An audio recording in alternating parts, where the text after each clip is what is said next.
Ali Bey, şu wagt biz Kıbrıs döwletiniň Ýakyn Dow Üniversitetinde.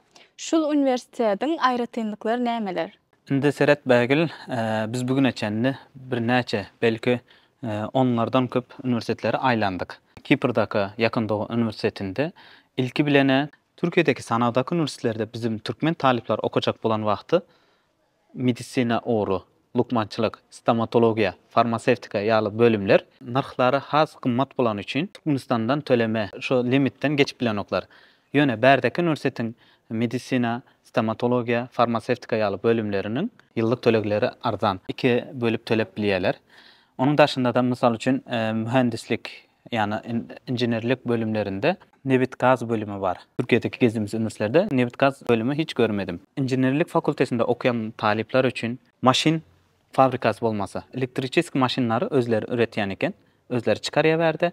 O yerde diňe elektrik injenerlik bölümünde okuyan studentler del, isem kompüter injenerliğinde okuyan, mekanik okuyan, yani injenerlik fakültesinde okuyan studentler o yerde hem stajyny edip bilýän eken, okuwy gutaran soň iş edem girip bilýär. Görüşüňize ýaly şuma täzir biz üniversitetiň içerisinde maşin müzeyi barken, hiç bugüneçen gittiğimiz üniversitelerde maşin müzeyi görmedik. Görüşüňize ýaly häzirki brand maşinlaryň ilk çıkan modelleri bärde dur. Canlı, живой, yani maketdeldir bunlar. Yani en köp hayran galan zatym şu ýerde eken.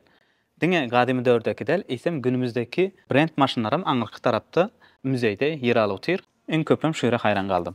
Ali Bey, ýene bir zat sorajak. Türkmenistanly talipler näme üçin şul üniversitede saýlamaly, näme üçin şul üniversitede okumaga gelmeli? Indi şuň ýaly zat var, ýanka sanap geçen zatlaryma bar bunyň içinde. Ýöne ilki bilen Kipra geljek bolan türkmen studentler, türkmen talipler üçin viza problemi yok. Yani aňyrdan viza alalım. Vizamız atkaz boldu. Şoň ýaly problemi bolmaýar, çünkü Kipr Türkmenistandan viza soranok. Transit Türkiýe üniversitesi bilen gelebermeli. Birinci sebebimiz. İkinci sebep, değişim ýaly bärik gelen türkmen studentleriň en köpü stomatologiya we medisina ogurlaryna okuyan eken. Bärdeki aldığımız malumata göre.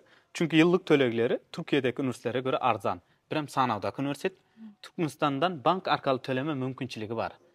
Hem obşetin tölegini tölep bilýärler, hem yıllık kontraktyny tölep bilýärler. Üniversitetin içinde obşetan bar, birem kwartira görnüşinde jaýlary hem bar.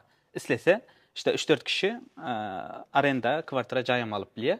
Birem obşetdem galyp bilýär.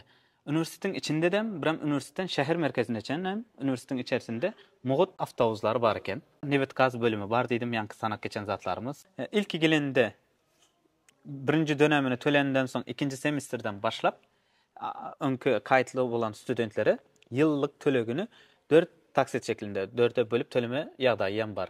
Ýöne bizim maslahatymız Türkmenistandan hemmesini bir saparda tölesin.